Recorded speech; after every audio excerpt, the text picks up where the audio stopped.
మిథున దేవ అలా నడుస్తూ ఉంటారు. దేవ ముందు నడుస్తాడు, వెనకాల జొన్నపొత్తు తింటూ వస్తుంది మిథున. అప్పుడు వెంటనే అంటాడు దేవ, ఏంటి ఓవర్ యాక్షన్ ఏంటి అంటే, నేను ఓవర్ యాక్షన్ ఏంటి అన్నాడు. జొన్నపొత్తు తింటున్నాను అంటది మిథున. అలా కాదు, ఏదో ఆడపెద్దరాయిల్లాగా పెద్ద పంచాయతీ పెట్టి భార్య భర్తల గురించి చెప్తున్నావేంటి?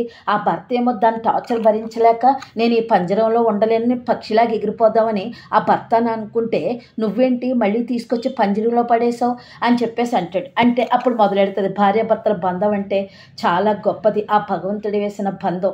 భార్యని భర్త ప్రేమించాడు అనుకో, ఆ కాపురం సాఫీగా సాగుద్ది. అదే వాళ్ళిద్దరి మధ్యలో ప్రేమ లేకపోతే ఇలా విడాకుల వరకు వస్తుంది అని మిథున అంటూ ఉంటుంది. ఇలాంటివి నేను నువ్వు నన్ను వంచాలని చూస్తున్నావు, ఇదంతా నాకు వర్తించేలాగా నువ్వు మాట్లాడుతున్నావు, నేను ఏం విన్నావు, నాకు నా మనసులో భార్యగా నీకు స్థానం లేదని అక్కడ నుండి వెళ్ళిపోతాడు.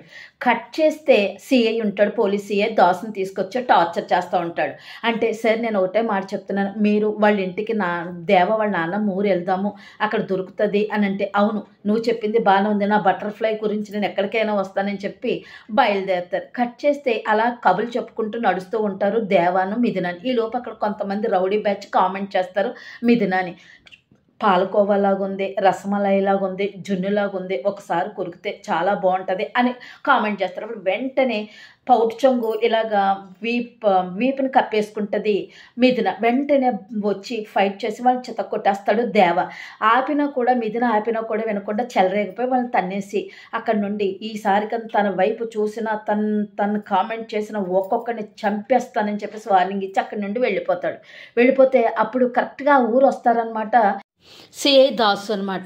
అప్పుడు దాస్ అంటాడా పోలీస్ అయితే, చూసావా చిన్న కామెంట్ చేసినందుకే వాళ్ళ భార్యని ఎలా చితక్కొట్టేశాడో, ఇప్పుడు మీరు కానీ తనని ఏదైనా టచ్ చేశారనుకో మిమ్మల్ని చంపేస్తాడు సార్, అసలే సింహం లాంటోడు దేవా అని అంటాడు. ఒరే రూమ్ తీయరా, ఒక మంచి హోటల్ రూమ్ తీయరా, సింగిల్గా వేటాడితే కుదరదురా నా డార్లింగ్ని, సింహం ఉన్నప్పుడు వేటాడితేనే మజ్జాగా ఉంటుందిరా అని అంటూ ఉంటాడు సిఐ పోలీసు.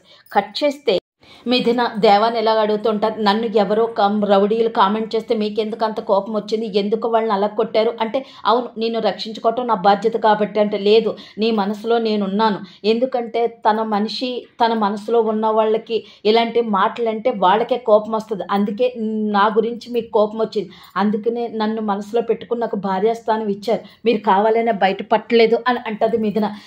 నాకేమి ఇలాంటి భార్యలు ఇలాంటి ఏమీ లేవు, ఇలాంటి సెంటిమెంట్స్ మాట్లాడకని అక్కడ నుండి వెళ్ళిపోతాడు. కట్ చేస్తే మిథున వాళ్ళ నాన్న వాళ్ళు వదిన వాళ్ళ అమ్మ మాట్లాడుకుంటూ ఉంటారు.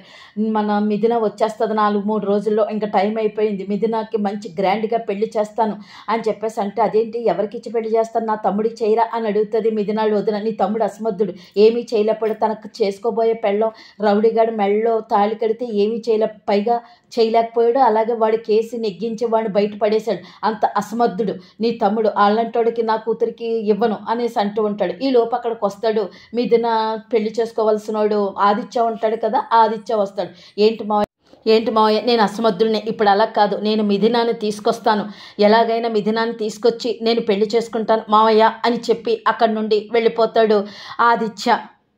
దేవ వాళ్ళ నాన్నమ్మ దేవక హితబోధ చేస్తుంది, ఒరే నువ్వు ప్రేమించి పెళ్లి చేసుకోలేదు, నువ్వు బలవంతంగా మిథున మెళ్ళలో తాళి కట్టావు, ఆ విషయం నాకు తెలుసు, భగవంతుడు మనకు తోడుగా ఉంటాడు అని అంటారు కదా, అతను ఉండలేడు కాబట్టి భగవంతుడు మనతోటి, అందుకనే ఒక వ్యక్తిని నీకు తోడుగా ఏర్పాటు చేశాడురా, అందుకనే నిన్ను గుళ్ళోకి రప్పించాడు, అందుకనే నువ్వు బలవంతంగా అనుకోని పరిస్థితిలో మిథున మెడలో తాళి కట్టావు, ఆమె నీ తోడు అని చెప్తా ఉంటావు దేవ నాన్నమ్మ.